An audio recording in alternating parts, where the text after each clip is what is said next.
Bonjour à tous, nous allons commencer dans 2 minutes. Nous attendons que les derniers auditeurs arrivent. En attendant, je vous demanderai de ne pas activer votre caméra. Et voilà. Merci beaucoup, tout de suite.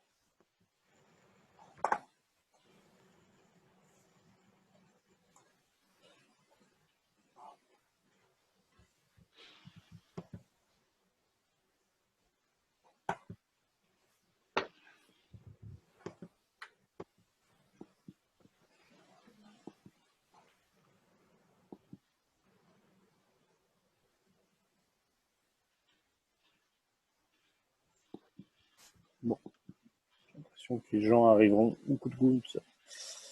Eh bien, bonjour à tous.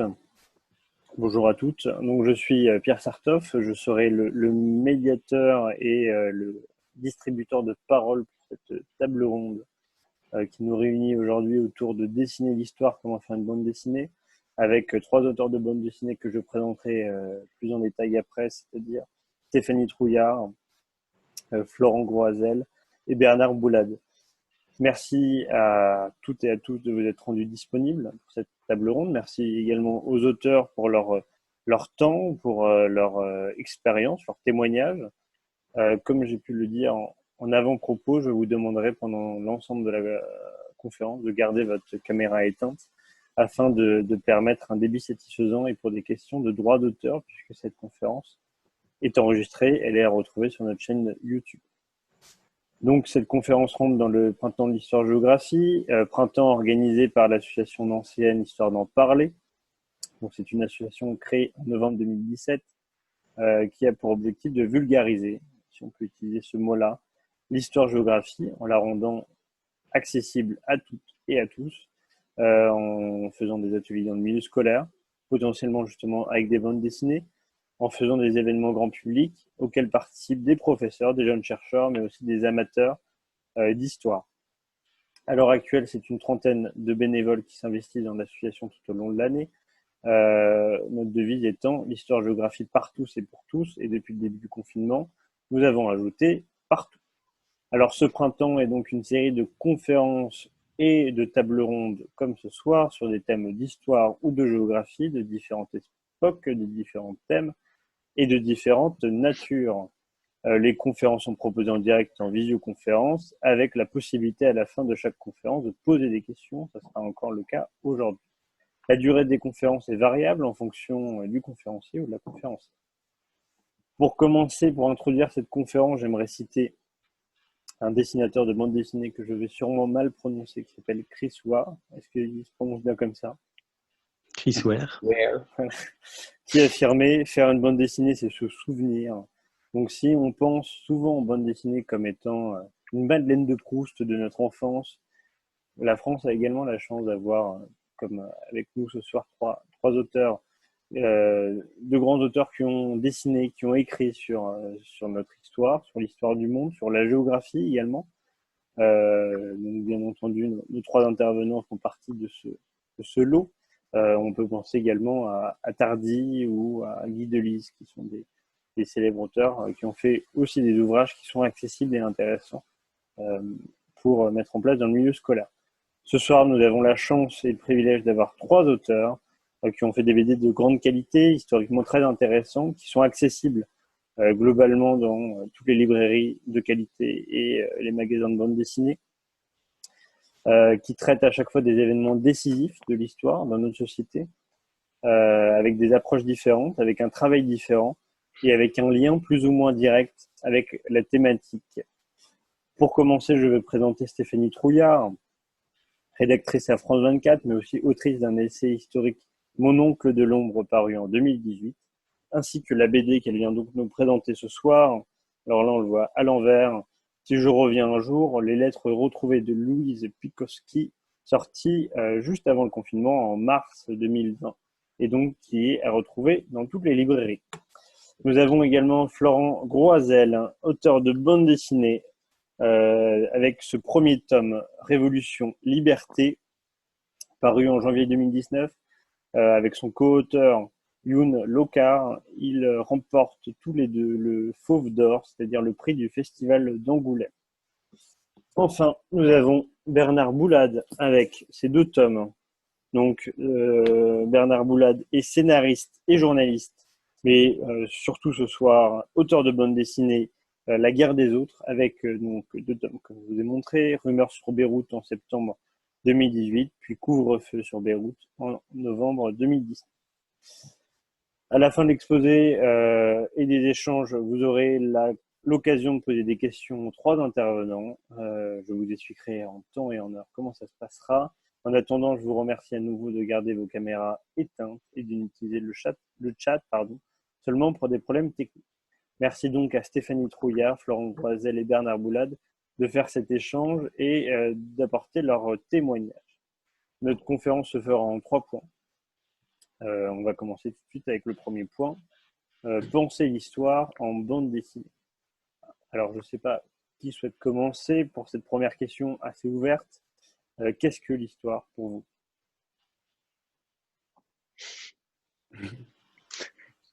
Grande question. Je vous laisse faire, Monsieur Boulade. Oh merde. L'histoire, pour moi, c'est notre rapport au temps, je crois, notre rapport à notre existence sur cette planète, à tous. Je crois que ça nous lie à tous les êtres humains, un peu à travers les différentes époques. C'est en même temps l'histoire des gens et en même temps la grande histoire, on va dire. Il y a la grande histoire et la petite histoire. Pour moi, c'est un peu la même, de certaine façon. C'est un peu ce qu'on raconte, je pense, dans nos albums respectifs. C'est présent dans nos vies tout le temps. On n'est pas. Je crois que les êtres humains ne sont jamais déconnectés en fait de la réalité du monde. Et on peut l'être, effectivement, on peut l'être. On peut se fermer à tout le reste, à tout notre environnement, et continuer de vivre à notre façon, un peu coupé du reste. Et enfin, moi, je ne l'envisage pas comme ça. Donc, j'envisage ma vie sur Terre, on va dire, comme un citoyen. Et donc intéressé par ce qui se passe autour de moi depuis très jeune, d'ailleurs, comme je le montre d'ailleurs un peu dans la BD. En fait, voilà, l'histoire a toujours fait partie de ma vie. Ça m'a toujours passionné. Peut-être parce que, notamment à l'école, on nous enseignait tellement mal l'histoire et si peu l'histoire, en fait, que par moi-même et par les influences que j'ai eues autour de moi, les amis de mes parents. Et voilà, j'ai été toujours très intéressé par l'histoire. Peut-être aussi parce que je n'ai pas une très grande mémoire. Peut-être aussi. Voilà. Je ne sais pas, lequel de vous deux veut prendre la relève pour définir l'histoire?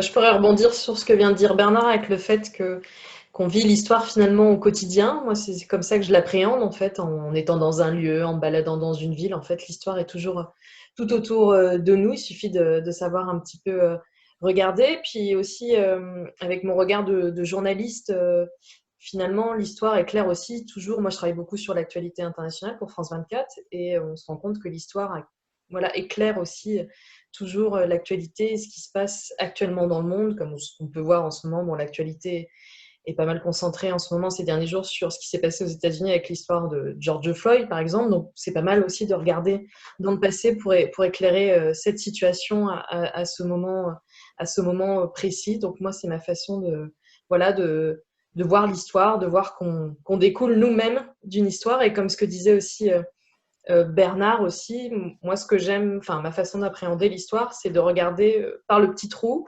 de focaliser aussi sur des personnages anonymes, des gens qui ont vécu l'histoire et qui n'ont pas laissé forcément beaucoup de traces, mais à travers eux, voilà, on peut se rendre compte qu'ils ont aussi fait partie de la grande histoire. Donc moi j'aime bien regarder par un tout petit trou pour appréhender une plus grande histoire. Moi, je vais rebondir aussi sur ce qu'a dit Bernard Boulade. Il a parlé de l'histoire comme ce qu'on raconte. Et moi, je crois que c'est surtout ça qui m'intéresse a posteriori, en fait, à force de lire et de travailler autour de l'histoire, l'histoire, c'est effectivement c'est un récit, quoi. Et c'est pour ça qu'en BD, je crois que ça me touche, c'est que c'est d'abord des gens qui ont raconté, c'est une mémoire qui se transmet. Et, et là-dedans, il y a un truc hyper intéressant qui se joue, quoi. Qu'est-ce qu'on raconte, à qui, comment on le tourne, comment on crée cette mémoire et comment on crée du coup un rapport à la réalité du passé qui est sans cesse recomposé, dont les historiens et les historiennes se saisissent, quoi, pour l'éclairer et tout, mais qui est toujours en mouvement et qui est très très c'est ce rapport-là qui est très sensible, je crois, et qui m'intéresse moi le plus. C'est l'histoire presque comme discipline et ce rapport à une vérité qui est en fait complètement la vérité ailleurs. Mais dans ce rapport, il y a quelque chose de vrai qui se dit, il y a des choses, enfin, voilà, tout un rapport à la mémoire qui, je trouve, a beaucoup à voir avec la bande dessinée, en fait, et avec la narration. Et dans ce cadre-là, là, c'est un médium qui se prête, enfin, comme d'autres, hein, mais on est des raconteurs d'histoire. Donc, ça fait sens aussi, quoi, au-delà du jeu de mots un peu pourri. Et justement, est-ce que ça vous arrive régulièrement, à titre personnel, justement de lire des BD historiques? Est-ce que ça fait partie de votre manière d'étudier, d'apprendre l'histoire? Alors, je vais commencer par Florent Roisel. J'ai l'impression d'être pas du tout. Je lis pas tellement de BD en discriminant les catégories. En fait, s'il y a une bande dessinée qui m'intéresse, je sais pas, une de mes BD préférées, c'est Rebetiko de David Prudhomme qui se passe en Grèce dans les années 20 ou 30. Et c'est une BD historique, mais en fait, c'est pas la seule raison pour laquelle je la trouve incroyable. La plupart des BD, enfin, il y en a beaucoup en tout cas que j'adore et qui sont effectivement des BD historiques, mais sans que ce soit le centre du sujet, quoi. Et d'ailleurs, quand on a fait, quand on écrit Révolution avec Youn Lecar, on s'est pas dit on va faire une BD historique. En fait, on s'est dit on va raconter une histoire effectivement, ça se passe dans le passé, mais on parle de gens qui vivent des vies. Ça pourrait. On a hésité d'ailleurs à situer cette BD qui parle de la Révolution. On s'est dit, enfin, au départ, le projet était très ouvert. On aurait pu soit en faire quelque chose de contemporain, soit même le transposer dans un contexte de space opéra où le thème de la Révolution c'était plutôt notre guide. Et puis, de fil en aiguille, le projet est devenu un réel projet historique pour le coup parce qu'on est en plein dedans, quoi. Mais moi, cette catégorie de BD historique, j'avoue que j'y fais pas trop attention. Donc, j'aurais tendance à dire oui, j'en lis des BD historiques comme je lis plein d'autres sortes de BD. Et je vais sûrement pas commencer. Enfin, c'est pas un thème qui m'intéresse en soi, quoi. Madame Trouillard ou Monsieur Boulade. Bah, moi, je suis plutôt obsessionnelle sur une période. Moi, je m'intéresse beaucoup plus à la Seconde Guerre mondiale, à la Première Guerre mondiale. Donc, en fait, je lis tout ce qui a attrait en fait, à ces périodes. Donc, c'est sûr que sur la bande dessinée, il y a eu énormément de publications autour de la Seconde Guerre mondiale. Il y en a beaucoup ces dernières années. Je pense à... Là, je viens de finir la trilogie de Tardy là, sur le stalag où se trouvait son père. Donc c'est vrai que ça fait partie. Je vais regarder des films sur la Seconde Guerre mondiale, des livres sur la Seconde Guerre mondiale. Donc la BD, avec tout ce qui sort en ce moment, ça fait partie aussi forcément de mes lectures. Je pense à ce que j'ai lu récemment aussi, la série de Chris sur Violette Maurice aussi. Des albums très réussis sur cette femme qui était l'une des pionnières du sport et qui s'est retrouvée être une collabo. Donc, il y a vraiment énormément de publications et sous des formes assez différentes, que ce soit des livres pour les plus jeunes ou des livres qui concernent vraiment que les adultes. Et toutes les semaines, je suis assez surprise de voir qu'il y a toujours de nouvelles publications à ce sujet. Monsieur Boulade. Ouais. Pour ma part, oui, c'est pas nécessairement non plus un thème que je recherche, disons, à travers la BD. Oui, je m'intéresse beaucoup à l'histoire des livres historiques ou ça peut être des essais comme des livres, des romans qui se passent dans des contextes historiques différents. Je suis aussi un grand fanat de la Deuxième Guerre mondiale. C'est vrai, je trouve que ça me fascine totalement parce qu'il y a des personnages fabuleux. En fait, voilà, il y a aussi c'est ça aussi qui est étonnant. Enfin, c'est une aventure humaine incroyable. Une guerre en général, c'est une aventure humaine absolument étonnante. Donc c'est vrai qu'il y a des BD qui les racontent bien, enfin à un niveau humain, je veux dire. Joe Sacco m'intéresse beaucoup dans son approche. Alors c'est une approche très journalistique, c'est sûr que. Et ce qui est assez fou, c'est que lui-même se met en scène aussi dans ses propres albums. Et il y a un vrai travail de recherche fascinant en fait qu'il fait. Donc ce sont des documents qu'il produit carrément. Lui, dans son cas, et je pense que ce sont des livres vraiment historiques. Dans son cas, je crois que ça l'est tout à fait. C'est vraiment du réel et on peut lui faire confiance que c'est une certaine forme de vérité historique. Disons que c'est un angle qu'il donne à cette vérité historique. Je m'intéresse beaucoup aussi au Proche-Orient, évidemment, puisque j'en suis originaire. Donc c'est vrai que les BD qui s'y déroulent me plaisent bien. Il y a eu notamment cette série sur les liens entre les États-Unis et le Proche-Orient, enfin, c'est les États-Unis et l'Iran, je crois, je ne me souviens plus si c'est où avec le Proche-Orient, et qui sont de Jean-Pierre Filiu et de c'était David B, je crois, peut-être le dessinateur, je ne suis pas si sûr. Voilà ce genre de BD que je trouve passionnante aussi. Ce sont des biais aussi pour essayer de vulgariser peut-être une forme de pédagogie de l'histoire. Enfin, je pense qu'il faut. Ça aide aussi à ça. Je pense que voilà, moi en tout cas, dans mon cas, j'ai voulu aussi faire œuvre pédagogique de certaine façon. Et du J'avais coup, envie. Ouais. pardon. Pourquoi alors avoir choisi cet événement-là, dans votre cas par exemple, ou dans le cas de vos deux compères? Bon, pourquoi avoir choisi ce sujet-là? Est-ce que c'est un heureux hasard? Est-ce que c'est un sujet qui vous passionne? Est-ce que dans votre cas, c'est un sujet que vous avez vécu? Pourquoi l'avoir représenté? Pourquoi en avoir parlé? Dans mon cas, c'est bon, contrairement à Stéphanie et à Florence, je pense que c'est que moi, c'est une histoire autobiographique. Donc, c'est vrai que c'est un contexte familial, c'est une chronique familiale qui a pour décor un pays en déliquescence qui sombre petit à petit dans la guerre civile. C'est une histoire évidemment qui m'appartient, que j'ai vécue à mon adolescence et que j'ai traîné en fait toutes ces années avant que finalement je me décide à la raconter. C'est juste qu'elle était dans mes souvenirs et j'ai toujours trouvé assez intéressante à raconter, mais j'ai jamais vraiment trouvé enfin, j'y pensais pas tous les jours, mais je veux dire, j'avais jamais trouvé le bon support nécessairement. Et en fait, je l'avais écrite même une partie de l'histoire, je l'avais écrite en film, en scénario de film. Comme vous savez, le cinéma, c'est un peu lourd et compliqué et cher. Donc, un jour, je sais pas, j'ai eu une illumination. Je me dis, tiens, j'aime bien la BD, j'adore la BD. Pourquoi ce ne serait pas sous cette forme-là que je pourrais le raconter?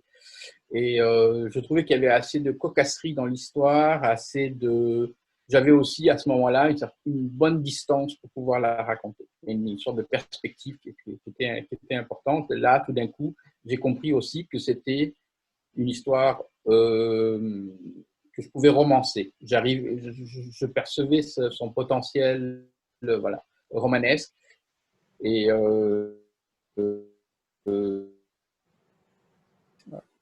et quand j'ai senti que j'avais trouvé le bon filon, d'une certaine façon, le bon fil rouge, j'ai commencé à l'écrire à temps libre, en fait, parce que voilà, c'est ma première BD, d'une certaine façon, c'est ma première incursion dans le monde de la BD. Même. Voilà. Monsieur Groisel, pourquoi la Révolution? Alors, Madame Trouillard nous a dit qu'elle est née particulièrement en Seconde Guerre mondiale. Monsieur Boulat, c'est une expérience qu'il a vécue. Vous, pourquoi la Révolution française? Alors, c'est pas autobiographique, alors, malheureusement presque. Mais En fait, c'est d'abord Youn Lokar qui a commencé à pas mal lire sur la question et on travaille ensemble depuis un moment. Donc, on partage aussi beaucoup nos projets. Et quand il a été question de son côté de cette période-là, ça m'a tout de suite, pour ma part, interrogé parce que je me suis rendu compte que enfin voilà, comme à peu près tout le monde, je crois, les cours d'histoire de notre scolarité n'avaient pas du tout incarné ni rendu intelligible la période de la Révolution française. En tout cas, pas suffisamment pour qu'on se la figure, je pense. Et nous, ça nous posait vraiment une question parce que autant des grandes figures enfin c'est pas le cas de toutes les révolutions, mais je pense que par exemple le travail qui a été fait notamment en BD par pas mal d'auteurs maintenant, Tardy en premier sur la Commune, a porté ses fruits, je crois, parce que c'est une période dont j'ai l'impression en tout cas que les gens connaissent un peu mieux maintenant, grâce à ces travaux-là. Il se trouvait qu'il n'y avait pas du tout ce genre de travaux sur la Révolution française, malgré pas mal de films, tous les trucs du bicentenaire, etc., etc. Mais toujours avec cette volonté très didactique d'expliquer les événements dans une chronologie, comme si la Révolution en fait était impossible à appréhender en dehors de ce cadre-là, c'est-à-dire une causalité presque inéluctable, quoi, depuis 88 et les états généraux et puis l'emballement après, et tout ça comme les rouages d'une même machine, quoi. Donc nous, ça nous a posé question, pourquoi est-ce qu'il n'y avait pas plus de récits en fait sur la Révolution française et en particulier en bande dessinée. Et puis moi, j'ai vraiment eu envie de voir des images. Donc au départ, quand le projet était surtout celui de Youn Lokar, je me suis dit, mais j'ai hâte de voir les images qu'il va produire là-dessus, parce que l'imagerie, ça c'est un sujet moi qui m'intéresse beaucoup, l'imagerie populaire sur tous les sujets est pour moi quelque chose d'hyper important. Et sur la Révolution française, on a une imagerie qui est vraiment... enfin, c'est la caricature de la caricature, quoi. On a toujours les mêmes sans-culottes à rayures avec un cocarde bleu, blanc, rouge. Or, tous ces trucs-là ont une histoire, justement. La cocarde, les rayures sur les habits, tout ça, c'est des choses qui sont qu'on peut interroger, qu'on peut éventuellement déconstruire. Et donc, c'est surtout pour produire des images que ça m'a intéressé, moi, ce projet-là. Et me faire ma petite idée moi-même. En fait, c'est un projet assez égoïste au départ de défricher la Révolution française en faisant une BD, quoi. Et puis partager le résultat de nos recherches aux autres. Madame Trouillard, pourquoi, alors la Seconde Guerre mondiale, on a compris que vous aimez bien, mais pourquoi cette histoire de cette jeune fille juive, donc Louise Pikowski, pourquoi cet angle-là? La Seconde Guerre mondiale, déjà, c'est pas seulement une passion. C'est plus quelque chose qu'on m'a transmis, en fait, inconsciemment, je pense, dans ma famille, puisque ma famille est originaire du Morbihan. Et ma mère est née dans un village qui s'appelle Saint-Marcel et qui a été le théâtre du plus grand maquis breton. Et je savais quand j'étais petite que mon grand-père avait perdu son frère qui était FFI et qui a été tué en juillet 1944. Donc on n'en parlait pas beaucoup dans ma famille, mais je pense que de façon inconsciente, on m'a transmis cette histoire et que ça m'a intriguée peut-être du fait qu'on n'en parlait pas beaucoup. Et donc j'ai commencé dès petite à m'intéresser à cette période. Et il y a quelques années, je me suis lancée dans une enquête pour retracer son parcours et savoir qui était ce grand-oncle dont on ne parlait pas et ce qui lui était arrivé. Donc c'est comme ça que j'ai commencé à aller aux archives, à travailler sur ce sujet.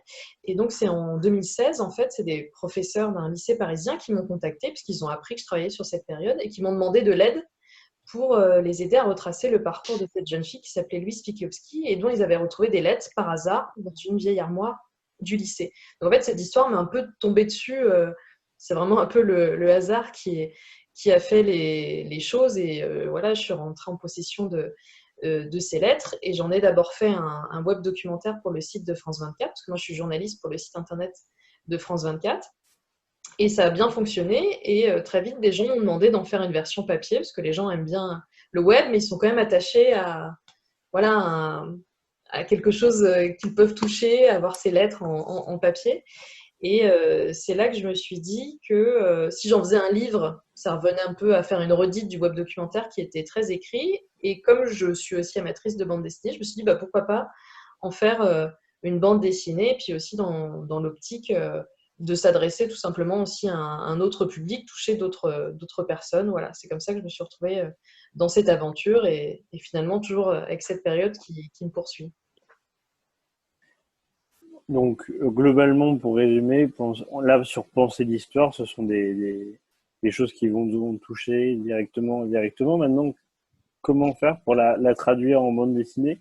Je vais commencer par une question à Florent Groisel, donc, qui a dessiné sa bande dessinée. Est-ce que c'est particulièrement long, plus long, de dessiner une bande dessinée historique avec, en quelque sorte, un cahier des charges, si je puis dire, qui est un peu plus compliqué à suivre, puisqu'il faut essayer de s'accrocher à quelque chose de véridique?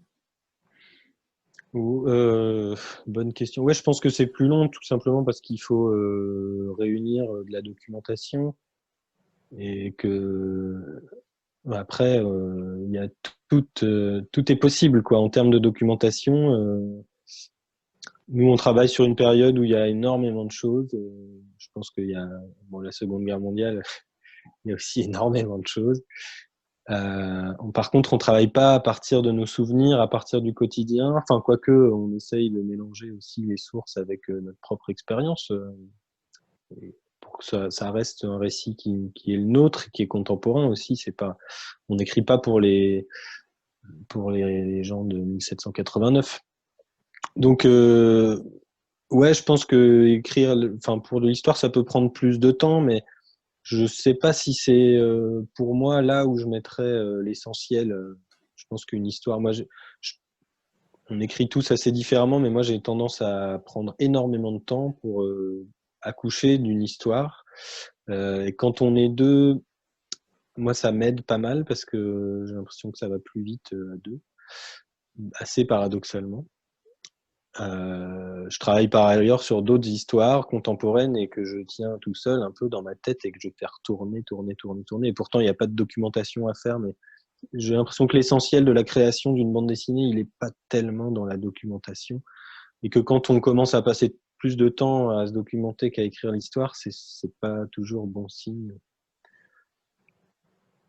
Comment vous avez fait, vous, pour écrire votre histoire? Alors, soit Madame Trouillard, soit Monsieur Boulane.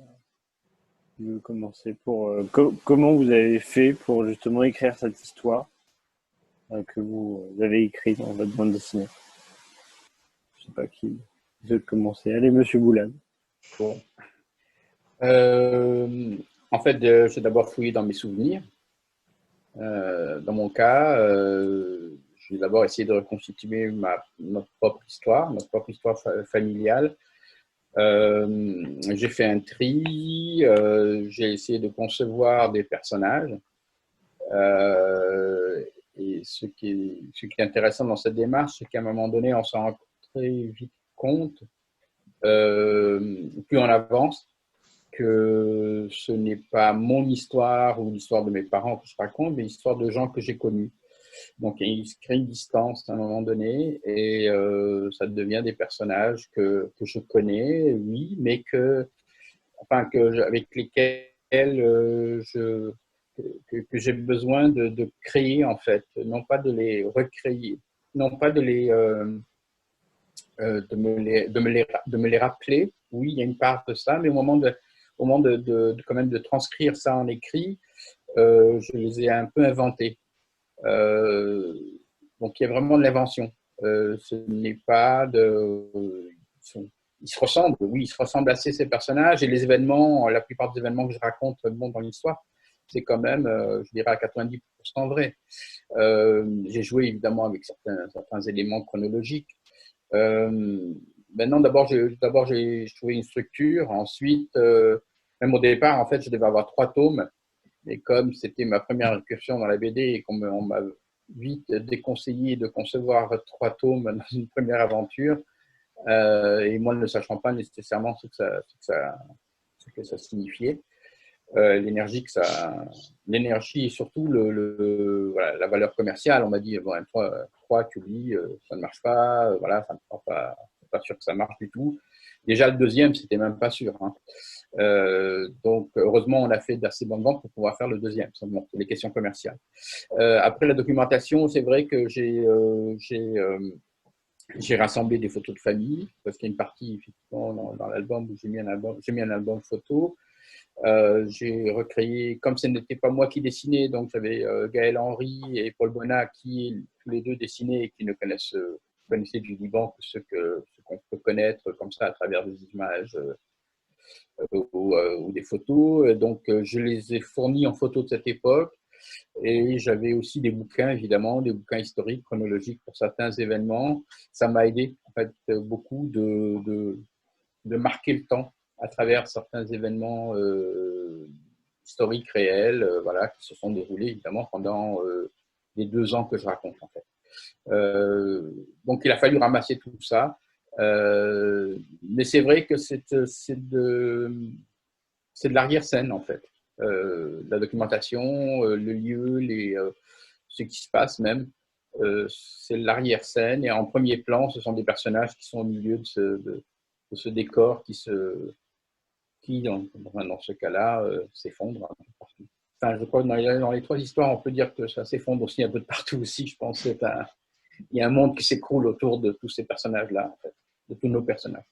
Et est-ce que ça a été plus compliqué étant donné que c'était une autobiographie ou est-ce que vous avez fait un travail en quelque sorte normal, type une biographie? Est-ce que vous avez dû faire des recherches en plus ou seulement sur cette expérience, sur les témoignages? Est-ce que vous avez pris aussi d'autres témoignages? Voilà, c'était plus ça la question.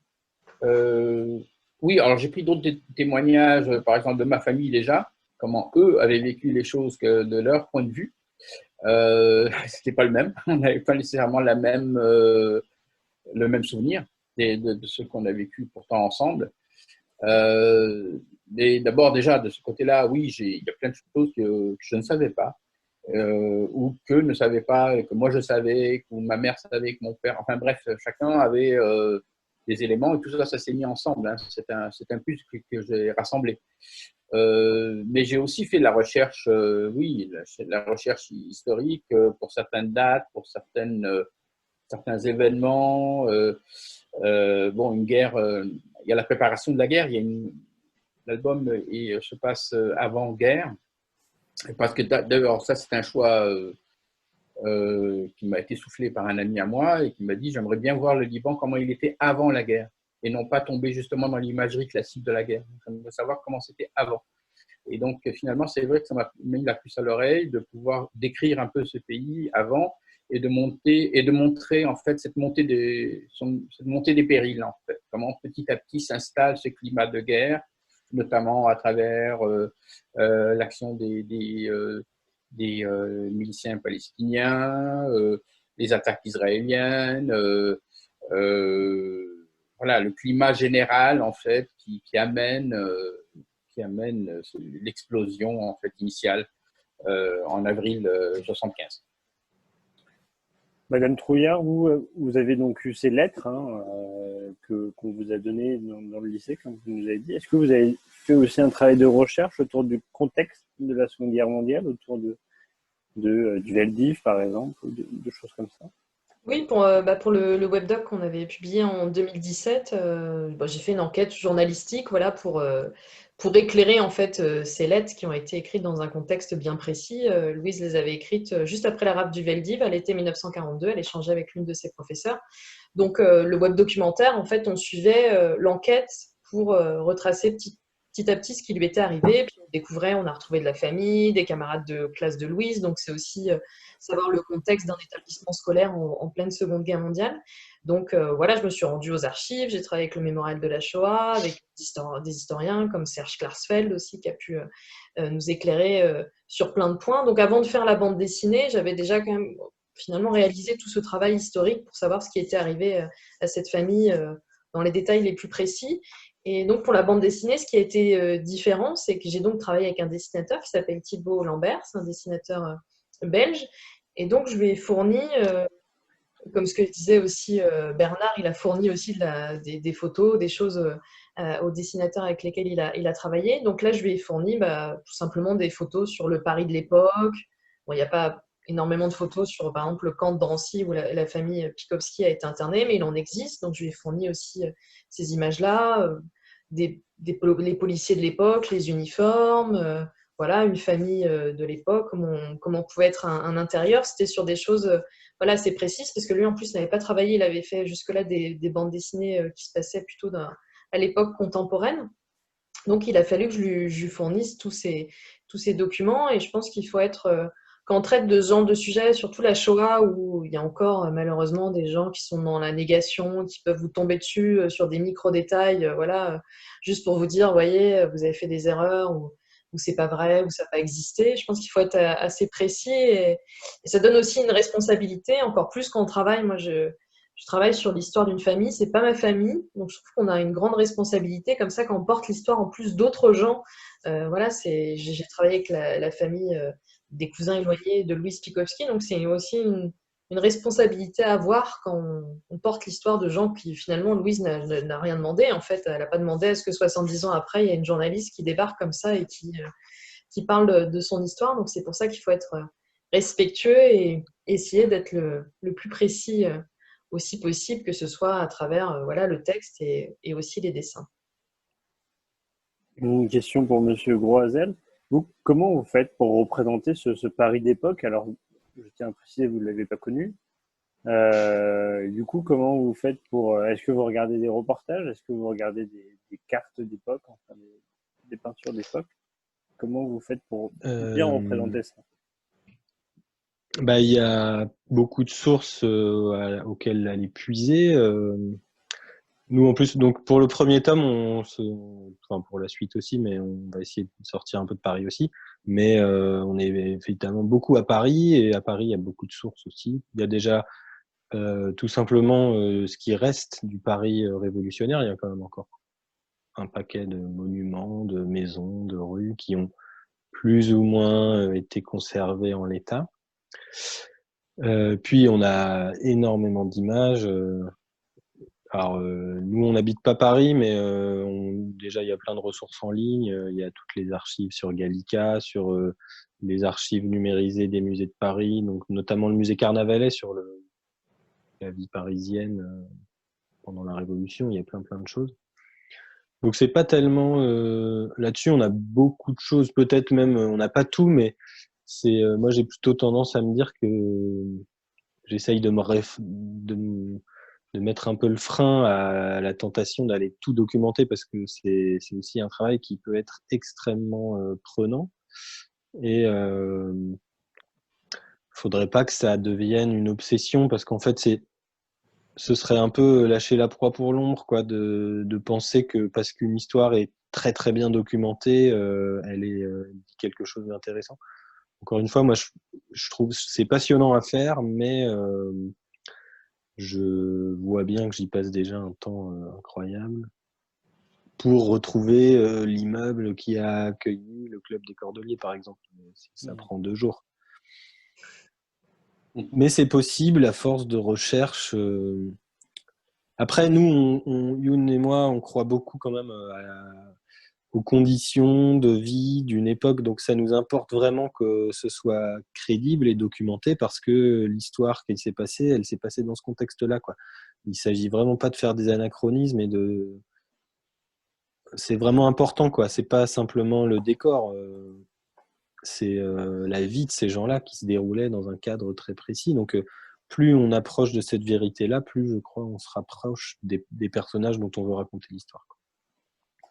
Et justement, une question pour vous trois. Alors, on peut commencer par vous, Monsieur Groisel. Est-ce que vous avez changé à un moment donné l'histoire au service de la narration? C'est souvent un débat qu'on peut avoir sur des films.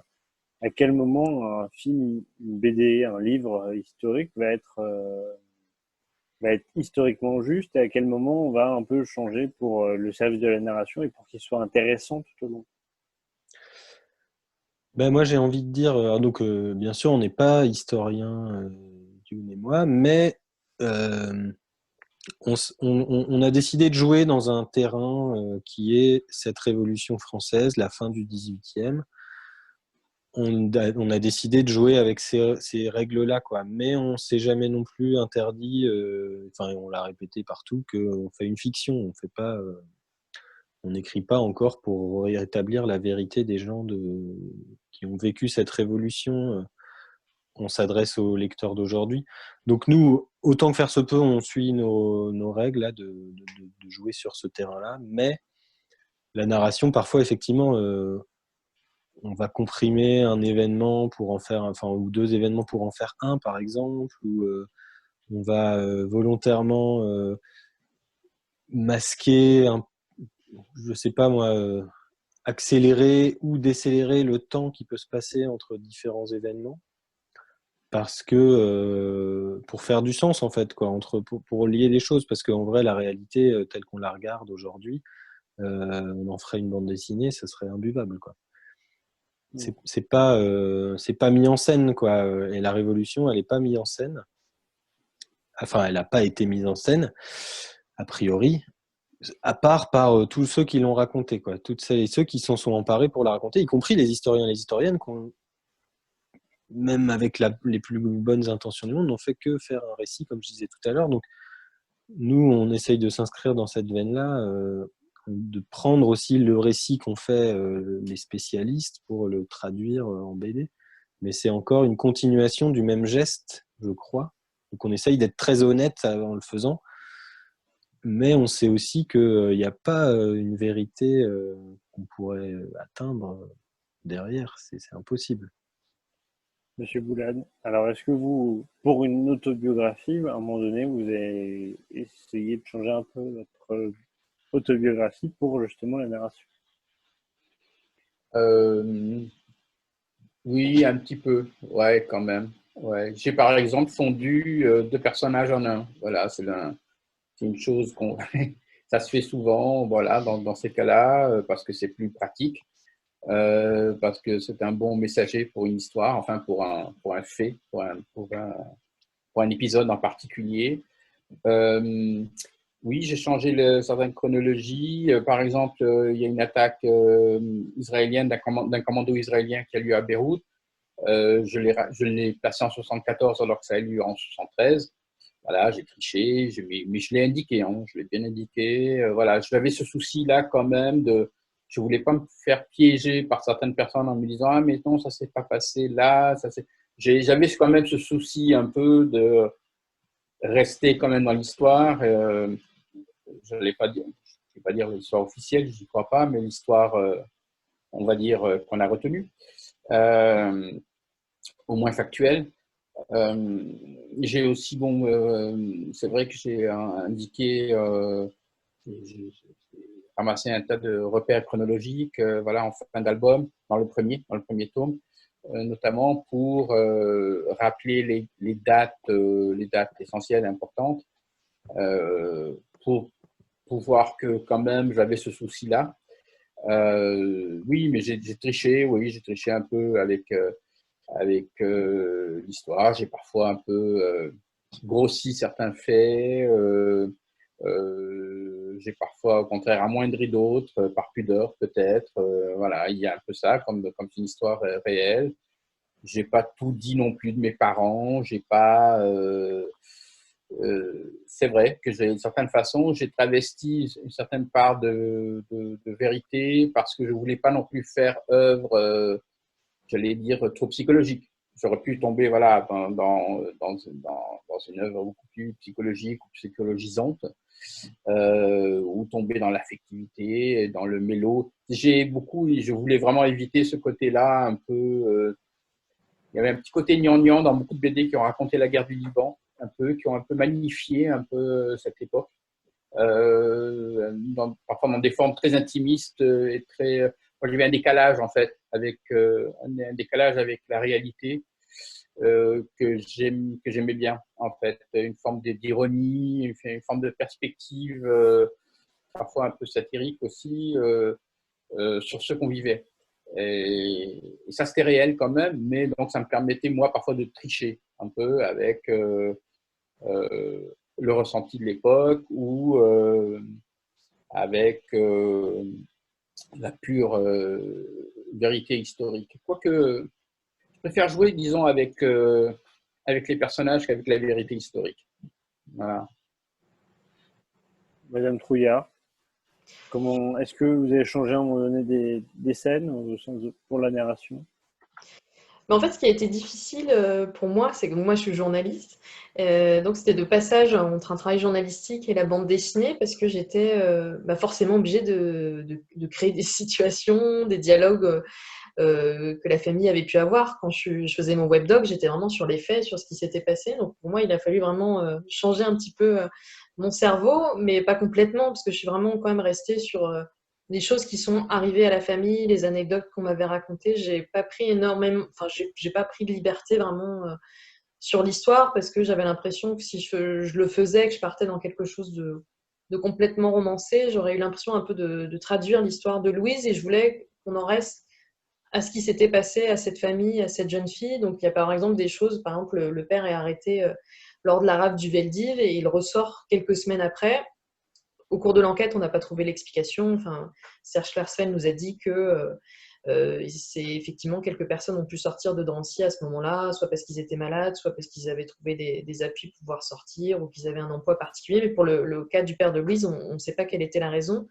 Donc, j'ai pas inventé une raison, par exemple, dans la BD. Peut-être que ça aurait aidé la narration, mais voilà, j'ai pas voulu inventer quelque chose dont j'avais pas trouvé l'explication. Donc, j'en suis restée quand même, voilà, assez, assez fidèle à cette histoire et j'ai repris voilà, des anecdotes que m'avaient racontées des camarades de Louise qu'on a retrouvés, des gens de la famille. Donc j'ai brodé forcément autour de ça, voilà, autour de ces scènes-là, mais j'ai voulu me baser vraiment sur des choses qui leur étaient arrivées.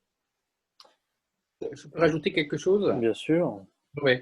En fait, voilà, c'est un peu dans la suite. Je pense que quand ce sont des gens vivants ou même il y a des descendants et tout ça, on a il y a une forme de pudeur un peu, il y a une forme de gêne, moi, de trahir aussi ces personnes-là, moi, euh, je- de trahir leur vie, en fait, ou leur vision, ou ce qu'ils ont vécu. Encore plus dans votre cas, dans votre cas, je crois que c'est encore plus dur en fait, à faire. Ce serait un peu plus difficile à vivre que d'avoir trahi une mémoire, en fait. Moi, j'ai eu un peu peur de ça. euh, et je crois que certains personnages qui ont vécu, bon, ce qu'on a vécu, je crois qu'il y en a quelques-uns qui n'ont pas nécessairement apprécié comment je les ai nécessairement voilà, racontés.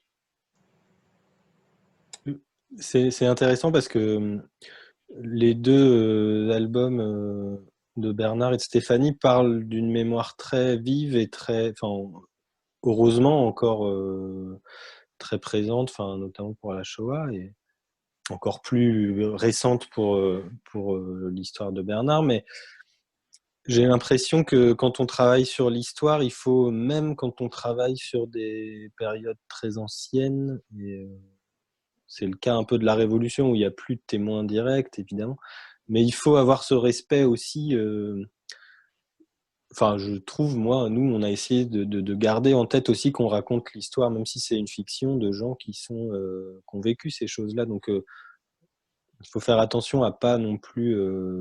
Enfin, voilà, faut pas tout s'interdire, mais on peut aussi réfléchir à ça. Il y a des historiens, et surtout, moi, une historienne que j'aime beaucoup qui s'appelle Arlette Farge, qui a beaucoup écrit sur la fin du 18e et qui redonne un peu leur vie à ces gens-là. Et je trouve ça hyper important aussi d'avoir de l'empathie malgré le temps qui a passé, quoi. Justement, là, merci pour vos réponses. On arrive au troisième point. Alors désolé, hein, le temps passe. On est maintenant sur le temps présent en quelque sorte, puisque c'est comment on peut utiliser votre bande dessinée au profit de l'histoire. Est-ce que déjà, selon vous, votre bande dessinée peut être utilisable par un professeur d'histoire-géographie ou de français dans le cadre du milieu scolaire? Et si oui, comment? Ou sinon, pourquoi? Je reprends. Florent. Nous, on a toujours bien aimé travailler avec des lycéens, des collégiens, ou même des élèves plus jeunes. Le sujet de la révolution, là, il commence à... C'est quand même on a conscience d'avoir fait un album malgré que on a essayé de le rendre accessible. On se rend bien compte que c'est un des points noirs un peu de notre BD. C'est en fait, même au lycée, j'ai l'impression que les élèves sont vite perdus. C'est un récit qui est très dense et qu'on n'a sans doute pas réussi encore suffisamment à rendre, je sais pas, attrayant.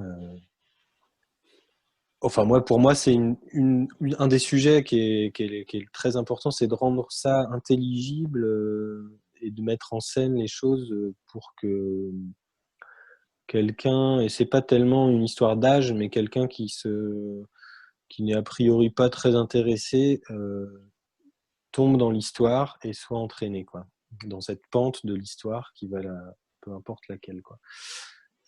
Ça, c'est très important. Donc, à partir du moment où on arrive à prendre les gens, élèves ou adultes ou n'importe qui dans ça, c'est plutôt réussi, quoi. Après, on peut aussi choisir d'étudier une période et puis de se servir des bandes dessinées, comme par exemple Révolution, pour illustrer peut-être un point ou un autre.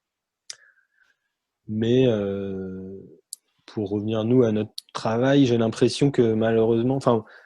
moi, encore une fois, j'adore intervenir avec les lycéens, les collégiens et tous les élèves pour parler de ce sujet-là. Mais la BD en soi, elle peut être un support, mais elle est très contre-intuitive par rapport à un cours d'histoire qui est justement fait pour rendre lisibles les choses et synthétiser les choses, alors qu'on a fait, nous, tout l'inverse, c'est-à-dire remettre de l'humain, de la complexité, de la contradiction dans toutes les scènes, dans tous les personnages. C'était en tout cas le but qu'on s'était fixé. Donc quelque chose qui va vraiment perturber, je pense, l'enseignement de la Révolution.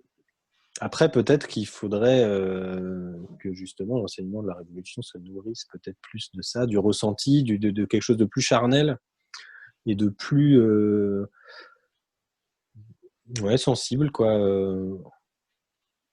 pour faire comprendre à des jeunes une période historique. C'est peut-être aussi un moyen qui a été beaucoup mis de côté, en fait, cette histoire sensible. Nous, c'était un peu le projet. Alors voilà, bon courage aux professeurs qui seraient tentés. Madame Trouillard ou Monsieur Boulade, est-ce que vous pensez que votre ouvrage peut être utilisable ou pas? Nous, on l'a réfléchi dès le départ comme un outil pédagogique, quoi, qui puisse être, comme l'était le web documentaire à la base.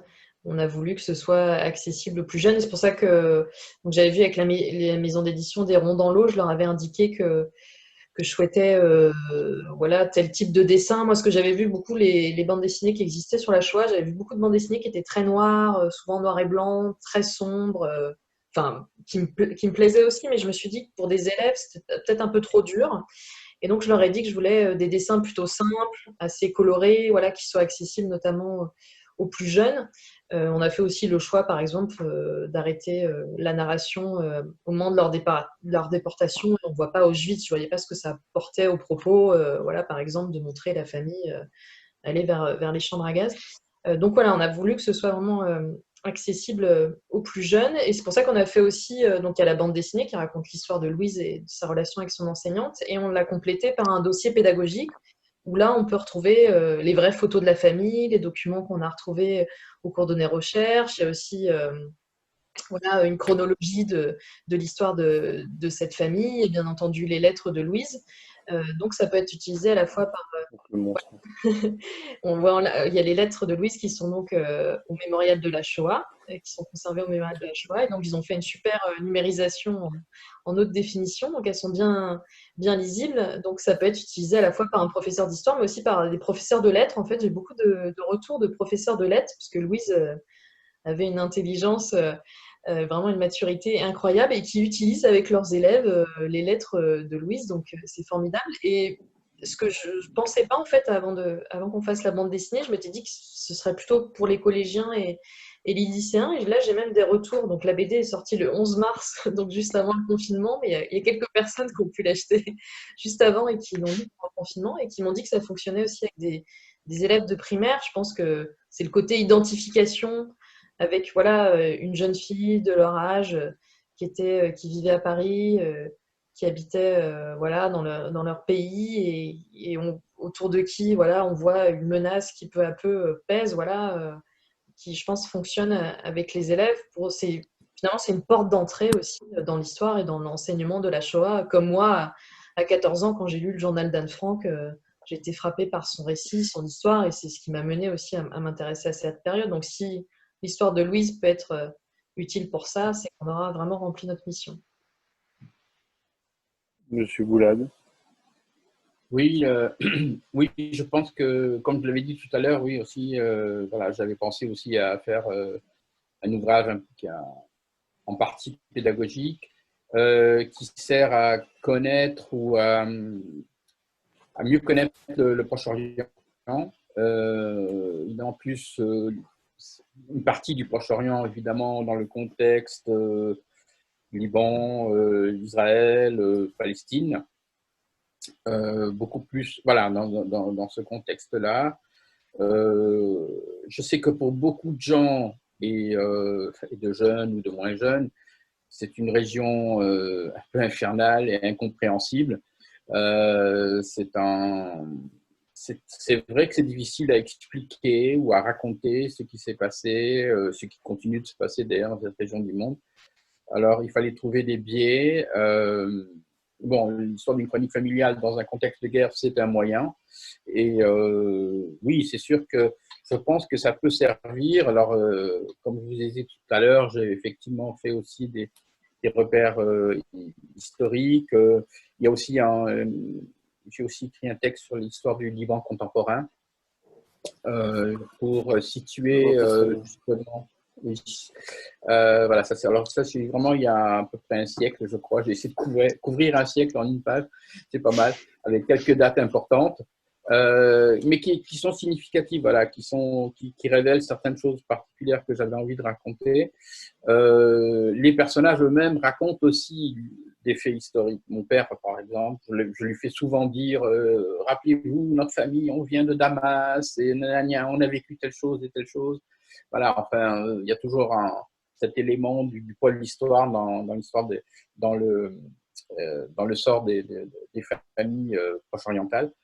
Voilà, oui, je crois que ça peut. J'ai fait une intervention dans une école, d'ailleurs, au Liban. C'était assez intéressant parce que c'était des gamins, donc je crois, ils avaient à peine 15 ans. Pour eux, c'est une histoire qui leur est pas directement arrivée. Ils avaient juste le souvenir de ce que leurs parents et leurs grands-parents leur avaient dit. Donc, c'était assez curieux comme contact. En France, je ne l'ai pas fait dans des écoles. J'aimerais bien pouvoir le faire. Ça devait d'ailleurs se faire voilà, là, en fait, juste avant le confinement.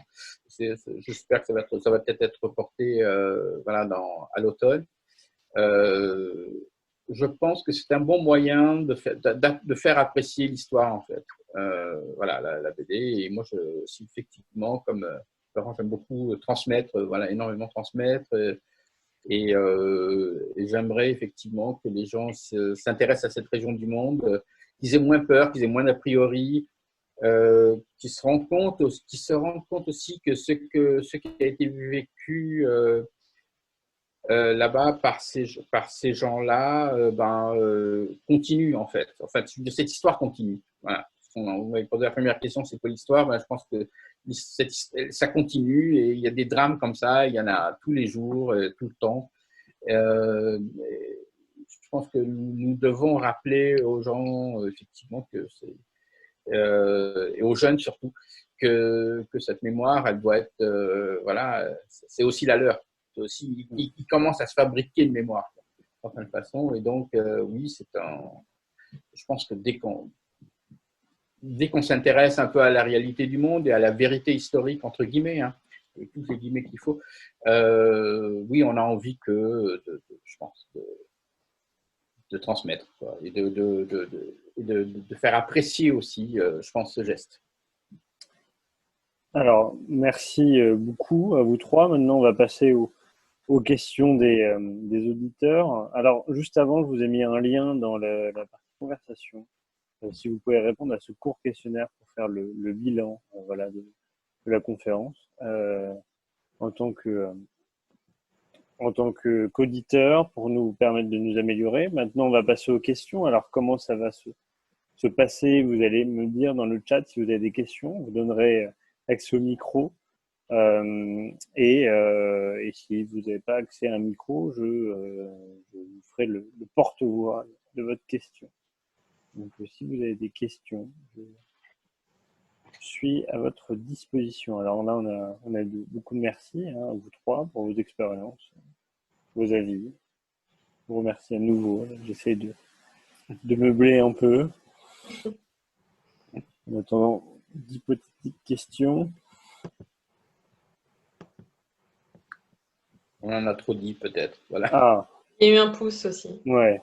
Alors, je vais activer. Alors, je ne sais pas comment s'appelle ce monsieur ou cette madame. Est-ce que déjà vous arrivez à parler? Bonjour, est-ce que vous m'entendez? Très bien. Ok, bonjour, merci beaucoup pour cette discussion extrêmement intéressante. Laurent Bonneau, j'aurais aimé avoir simplement un petit peu le retour d'expérience des intervenants sur le côté très matériel, graphique de la bande dessinée. Donc comment avez-vous fait le choix, les choix graphiques, les choix de dessinateurs, quels ont été les partis pris, les obstacles, etc., etc. Merci. Merci beaucoup pour la question. Alors, qui souhaite commencer par cette question? Alors, Je peux le dire si vous voulez. oui, Oui. allons-y. Ouais. Dans mon cas, ça a été en fait un peu, moi comme je ne dessinais pas, évidemment, j'ai dû trouver des dessinateurs et j'en ai trouvé finalement en, d'abord en lisant beaucoup de BD, évidemment, en essayant de trouver un style qui me plaisait bien et qui soit bien adapté effectivement à ce type d'histoire. J'avais envie d'un trait assez relâché, pas trop réaliste non plus, mais et qui soit assez drôle aussi, qui ait du rythme, qui soit assez drôle. Donc j'avais besoin d'avoir ce côté distancé. Et donc avec un peu d'humour, ça a passé. Je crois que ça passait beaucoup mieux. Et donc graphiquement, j'avais envie de quelque chose de pas trop caricatural non plus, bien qu'il y a beaucoup, effectivement, les dessinateurs avaient tendance à parfois aller dans une certaine forme de caricature. Moi, ce qui m'importait aussi, c'est aussi la couleur et le traitement des teintes, en fait. Et ça, je trouve ça très important de trouver la bonne teinte pour recréer des ambiances, en particulier les ambiances de nuit, notamment. Pour moi, ça, c'était très important. Aussi, ce qui a été un peu compliqué, c'était évidemment de synthétiser toute cette histoire en tant de pages. Et pourtant, nos albums sont assez longs. Enfin, voilà, ces deux albums sont assez longs. Mais c'était compliqué. J'ai dû faire beaucoup de sacrifices, évidemment, parce qu'il n'y avait pas assez d'espace. Tout simplement pas. On sait qu'en BD, l'espace compte et c'est très, très important, évidemment, de savoir terminer une page et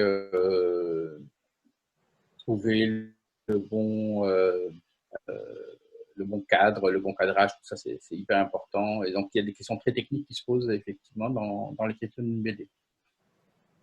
Est-ce que vous deux veut rajouter une réponse à cette question de notre auditeur? Bon, moi, j'avais déjà un petit peu répondu à la question tout à l'heure en disant que je voulais une BD qui soit pas trop sombre par rapport à ce que j'avais déjà vu sur la Shoah. Et en fait, moi, j'ai d'abord trouvé la maison d'édition des Ronds dans l'eau. En fait, on m'avait conseillé cette maison d'édition puisqu'ils font régulièrement des BD assez humanistes sur des sujets de société, mais aussi sur l'histoire. Et c'est à eux qu'en fait, j'ai présenté l'idée un petit peu que j'avais au niveau des dessins qui l'ont mis en relation avec Thibault Lambert. Et puis j'avais aussi l'idée, en fait, je m'étais dit, l'histoire de cette famille est quand même déjà assez lourde, assez tragique. Voilà, c'est une famille qui est déportée à Auschwitz. Et je voulais aussi un peu rendre hommage finalement à Louise qui, dans ses lettres, apparaît comme une jeune fille pleine de vie, assez lumineuse. Donc je voulais pas en rajouter, voilà, avec une BD vraiment noire au niveau du dessin, du graphisme dur, mais au contraire montrer que, en fait, avant d'être des gens qui ont été déportés, assassinés, c'était une famille qui vivait, qui avait des aspirations, un avenir et qui a malheureusement vu son destin brisé. Monsieur Groisel, un mot.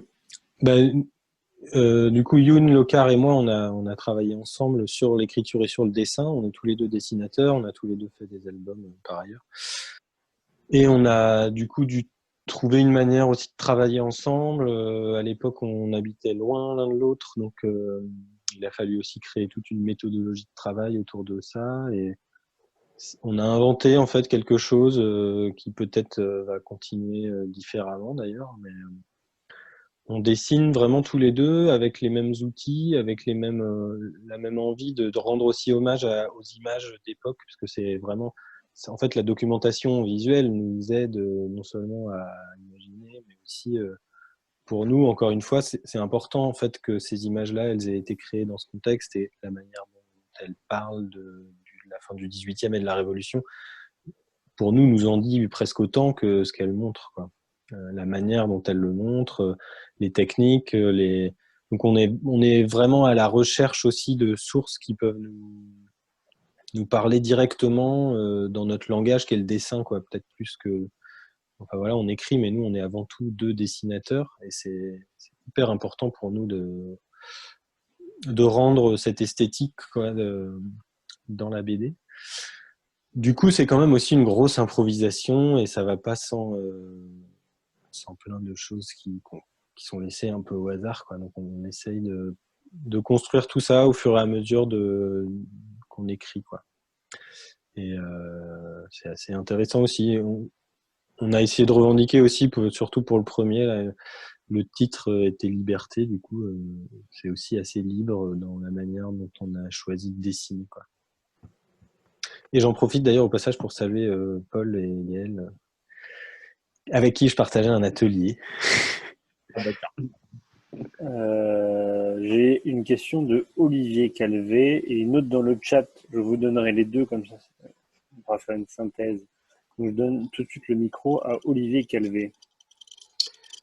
Bonjour, j'avais une question à vous poser à propos de, par exemple, quand vous parlez de la Seconde Guerre mondiale, de la Révolution, etc., ou du conflit au Liban, est-ce que si vous deviez faire par exemple une BD qui se passerait dans l'Antiquité ou au Moyen-Âge, vous risqueriez pas de tomber dans certains défauts et anachronismes qui pourraient être dommageables? Merci pour votre question. Alors, qui veut répondre à cette question? Alors, je vous donne les deux autres, en attendant comme ça pour réfléchir. Quelle est la différence entre une BD et un roman historique, hormis le côté graphique? Et est-ce que cette première expérience, alors plus pour Stéphanie Trouillard et Bernard Boulade, vous a donné envie de continuer à aborder d'autres sujets en bande dessinée, alors des sujets historiques ou journalistiques? Donc, je vous laisse répondre un peu comme vous le souhaitez à ces différentes questions qui se rejoignent peut-être. Concernant les anachronismes, peut-être le seul auquel je pensais, c'est sur les dialogues, dans la façon de parler. Parfois, et puis c'est encore plus dur, j'imagine, quand on traite de la Révolution, c'est ça, là, il y a un souci. C'est pas toujours facile de trouver des expressions, enfin, mettre des expressions trop modernes, parfois dans un contexte d'il y a 50 ans, enfin, moins que ça, mais voilà, c'est toujours un peu risqué, mais en même temps, ça passe mieux. Voilà, ça se comprend mieux. Donc là, il y a peut-être des anachronismes, effectivement, dans les textes, mais dans la façon d'être, non. Enfin, dans mon cas, ce n'était pas un souci. L'autre question, c'était quoi déjà? Attendez. Est-ce que vous voudriez faire une Ah oui, nouvelle bande j'aimerais dessinée? bande dessinée. Oui, dans mon cas, enfin, je travaille sur une autre BD. Enfin encore, c'est pas encore confirmé. C'est autour d'une expérience également personnelle. Quand j'étais journaliste aussi, je me suis retrouvé en Libye comme reporter il y a très longtemps, en 1900. C'était une de mes premières affectations en fait. Je me suis trouvé en Libye à l'époque du colonel Kadhafi en 1987. Voilà, et je voulais raconter en fait cet épisode assez cocasse et en même temps assez effrayant, voilà, qui s'est déroulé à cette époque-là. Donc effectivement une histoire encore autobiographique, mais j'ai aussi d'autres idées qui sont peut-être un peu moins autobiographiques justement aussi. J'ai envie de sortir peut-être aussi d'un contexte historique. Est-ce qu'il y a une autre réponse? Alors c'est vrai que moi, là, pour revenir sur les anachronismes, je me verrais mal travailler sur l'Antiquité ou peut-être d'autres époques où tout simplement je suis pas à l'aise. Là, je suis contente d'avoir pu travailler, ce qui est rare pour un journaliste, depuis plusieurs années sur le même sujet et d'avoir acquis finalement de la connaissance et de pouvoir m'en servir pour produire des choses. Et donc bah là, je suis déjà en train de travailler sur d'autres enquêtes. En fait, à la base, ça part tout simplement d'histoires que les gens viennent me raconter, notamment lors des dédicaces ou des conférences. Ils me racontent des histoires de famille. Il y a plus ou moins des histoires intéressantes, mais des fois, voilà, comme Louis, je suis tombée par hasard finalement sur ses lettres. Il y a d'autres gens qui m'ont raconté des histoires, et donc là, j'enquête sur d'autres personnes qui ont vécu la Seconde Guerre mondiale et à qui il est arrivé des histoires aussi tragiques. Et là, je suis à la phase de l'enquête, donc recueillir des témoignages, aller aux archives, et je suis en train de voir si pour certaines d'entre eux, ça pourrait être effectivement adapté, enfin prendre le médium de la bande dessinée pour raconter cette histoire, parce que l'expérience m'a plu. J'ai trouvé ça sympa aussi Souvent, moi, je travaille seule pour réaliser ces enquêtes et écrire. Et là, le fait de travailler avec un dessinateur, en fait, je trouve ça assez ludique aussi. Voilà, on part d'une histoire écrite et puis quelqu'un d'autre en prend possession aussi et la raconte aussi à sa façon à travers le dessin. Et c'est sympa de travailler en équipe comme ça, de faire des allers-retours et à partir de son idée, de voir comment l'autre va la mettre en image. Et ça, j'ai vraiment bien aimé. Donc, j'espère pouvoir renouveler l'expérience. On verra bien. Moi, j'ai envie de faire un tout petit pont entre les deux premières questions. Je crois que quand on s'attaque à un sujet historique qui, du coup, pour lequel moi, par exemple, j'ai aucun lien avec la Révolution française, il y a encore quelques traces et je peux trouver beaucoup d'images, mais il reste quand même que sur plein de points, et Bernard a parlé du langage qui n'est pas des moindres, la question des anachronismes est évidemment tout le temps présente. Mais alors d'une part, on écrit pour les lecteurs d'aujourd'hui, donc les anachronismes, faut les pardonner en fait, faut les assumer même faut les éviter, mais faut aussi les assumer, je crois. Et d'autre part, j'ai l'impression qu'on peut écrire sur toutes les périodes à partir du moment enfin moi c'est mon point de vue, hein, je n'essaye pas de faire de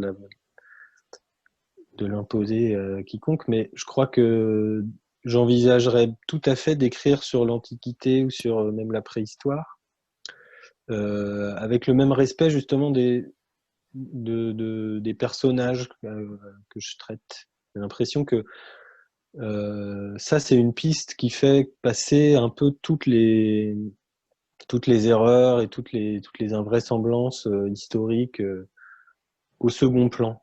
Et la preuve, il y a plein de récits sur la préhistoire, sur l'Antiquité, des choses qui sont évidemment des fictions et qui n'ont pas vocation à dire une vérité, mais par contre qui sont des super histoires, quoi. Donc si on a un peu d'humilité, on fait que raconter des histoires. Encore une fois, on n'est pas là pour dire une vérité. Il y a eu une vérité historique, mais elle est toujours kaléidoscopique. Il faut essayer de la saisir par le biais des archives, par le biais des témoignages, par sa propre mémoire, par plein de choses. Mais on n'est jamais à l'abri de ces anachronismes, même pour quelque chose qui s'est passé il y a 2 heures. Moi, je crois que on peut raconter par contre toutes les histoires qu'on veut. Et pourquoi est-ce que enfin, je ne sais pas si c'était ça la question, mais quelle est la différence entre un roman et une BD, mis à part la question graphique? J'ai envie de dire, ouais, non, la question graphique est là, quoi. Elle ne peut pas la mettre de côté, en fait. Pour moi, qui suis un dessinateur, ça fait tout le sel de raconter cette chose par les images, de rendre crédible les dessins, et de faire ce dialogue aussi avec les images de l'époque. Ça, c'est important. Voilà. Eh bien, merci beaucoup. Alors, on va devoir s'arrêter malheureusement sur ces échanges-là. À nouveau, je vous ai remis le lien, chers auditeurs et auditrices, pour répondre, pour continuer à nous améliorer tout au long de ce printemps. Merci à nouveau. Alors, je remets les BD à Stéphanie Trouillard, donc, qui a sorti Si je reviens un jour, les lettres retrouvées de Louise Pikowski, pardon. Les 2 tomes de Bernard Boulade sur la guerre des autres. Voilà. Et enfin, le premier tome, en attendant le deuxième, bientôt j'espère, sur Révolution, Liberté. On est dessus.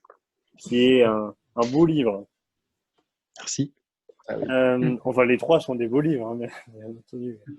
On se retrouve déjà demain pour une nouvelle conférence sur les échanges culturels dans l'Orient des Croisades par Florian Besson à 17h30 et samedi à 14h avec Élodie Gravilov autour des écoles arméniennes. Alors, on viendra un peu en Orient dans la période 1918-1923. Encore merci à vous 3. Cette conférence sera à retrouver donc en ligne sur YouTube dans les heures ou jours à venir. En attendant, je vous souhaite une bonne soirée. Merci à vous 3. Et merci beaucoup. Au revoir. Merci à vous.